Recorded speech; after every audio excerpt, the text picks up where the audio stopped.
बच्चों, पिछले वीडियोस में हम लोगों ने संधि प्रकरण के अंतर्गत स्वर संधि, उसके भेद और व्यंजन संधि के बारे में समझा था, पढ़ा था और उस पर स्वर संधि के अभ्यास भी किए थे। अब अगला पाठ है विसर्ग संधि। तो पहले तो जाने कि विसर्ग किसे कहते हैं। विसर्ग अयोगवाह होता है।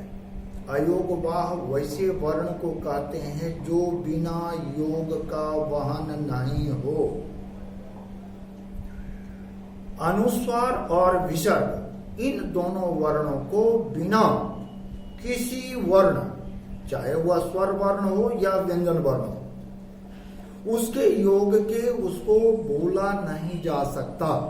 इसलिए अनुस्वार और विसर्ग को अयोगवाह कहते हैं, है ना। अब इस विसर्ग संधि के बारे में पढ़ना है। तो विसर्ग चूंकि किसी भी स्वर या व्यंजन के बाद ही हो सकता है, इसलिए विसर्ग का प्रयोग जब भी होगा तो प्रथम पद के अंतिम वर्ण के रूप में ही होगा। दूसरे पद के प्रथम वर्ण के रूप में विसर्ग किसी भी स्थिति में नहीं आ सकता। इसलिए विसर्ग संधि की परिभाषा कुछ यूं बनती है कि जब कोई विसर्ग का स्वर या व्यंजन के मेल से उत्पन्न विकार विसर्ग संधि कहलाता है। विसर्ग का स्वर या व्यंजन के मेल से उत्पन्न विकार विसर्ग संधि कहलाता है। जैसे निह जोरडोगः निरोगः, सरह जोरवरः सरोवरः। अब इसमें विसर्ग यहां पर दीर्घ और यहां दीर्घ ई और यहां पर ओ कैसे हुआ, तो इससे संबंधित नियमों को हम लोग देखते हैं। विसर्ग संधि के निम्नलिखित नियम हैं। पहला नियम हसी चौ, यदि विसर्ग के पहले अ हो तथा पूर्व पद का अंतिम वर्ण अर्थात पूर्व पद का अंतिम वर्ण अह हो और अंत्य पद का प्रथम वर्ण अंतस्थ वर्ण या वर्ग का तृतीय, चतुर्थ या पंचम वर्ण हो तो विसर्ग उ में बदलता है। विसर्ग उ में बदलता है। अंतस्थ वर्ण के बारे में पहले ही बतलाया जा चुका है कि य र ल व को अंतस्थ वर्ण कहा जाता है और वर्ग का तृतीय, चतुर्थ, पंचम यानी गो घ अंग जो झ य ड ढ ण इस प्रकार। अब यहां पर जो परिवर्तन होता है उसको समझें।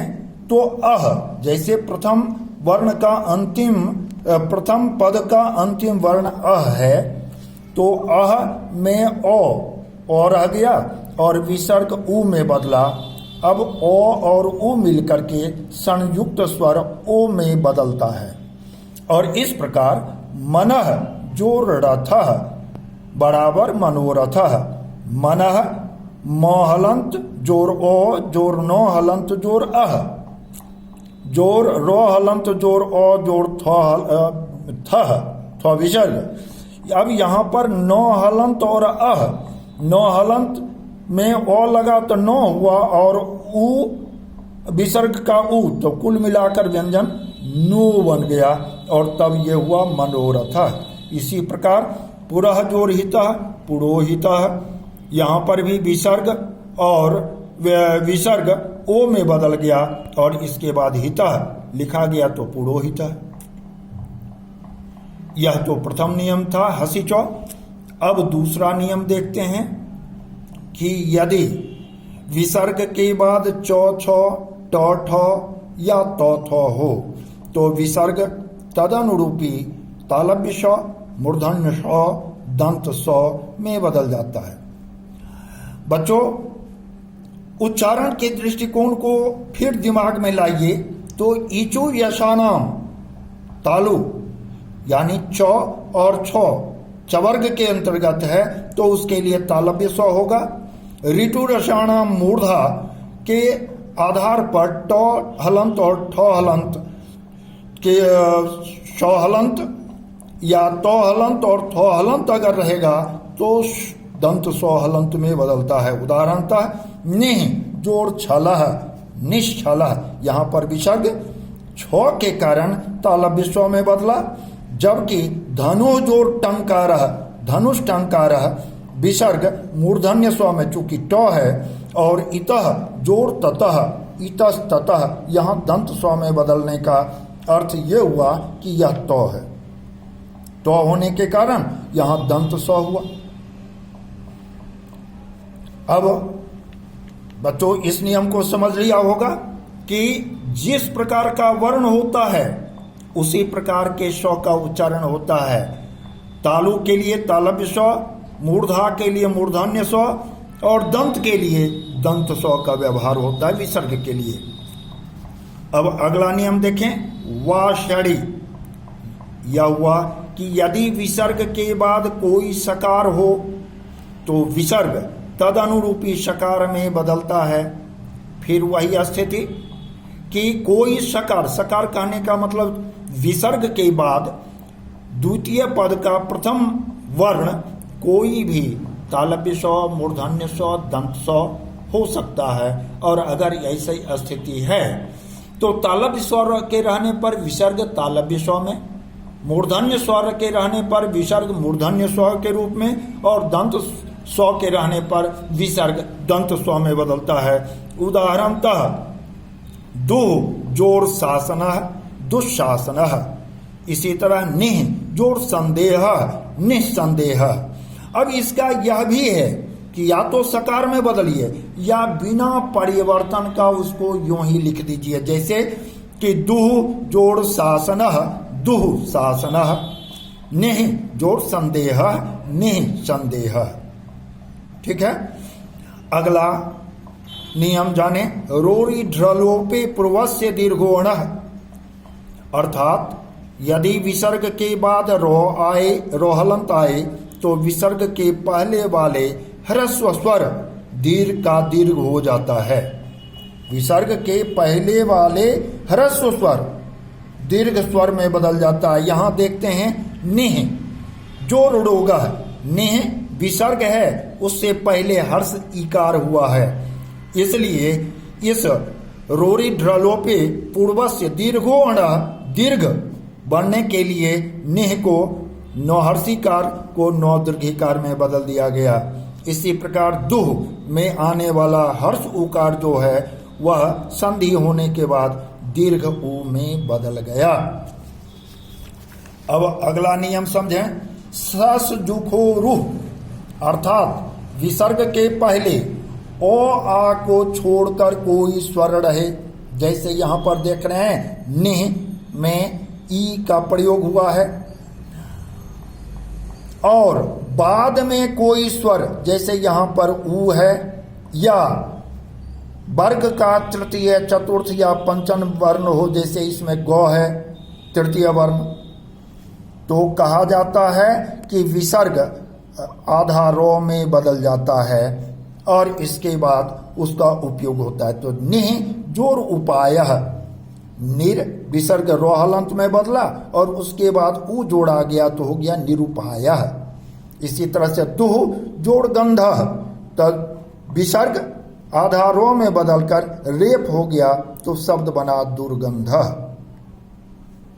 अगले को देखते हैं, अतोरोर प्लुताद प्लुते, अर्थात प्रथम पद का अंतिम वर्ण अह हो और अंत्य पद का प्रथम वर्ण ओ हो तो हंसी चौक के अनुसार अह ओ में बदलता है और पुनः ओ होने ओ अर्ध ओ में बदलकर प्लुत स्वर हो जाता है, यानी अह जोर ओ, यानी अह में ओ रहा, विसर्ग का उ हुआ और फिर ओ, तो ओ उ मिलकर ओ और इस ओ का अर्ध ओ हुआ। इसके आधार पर शिवः जोर अर्चः, शिवो अर्चः।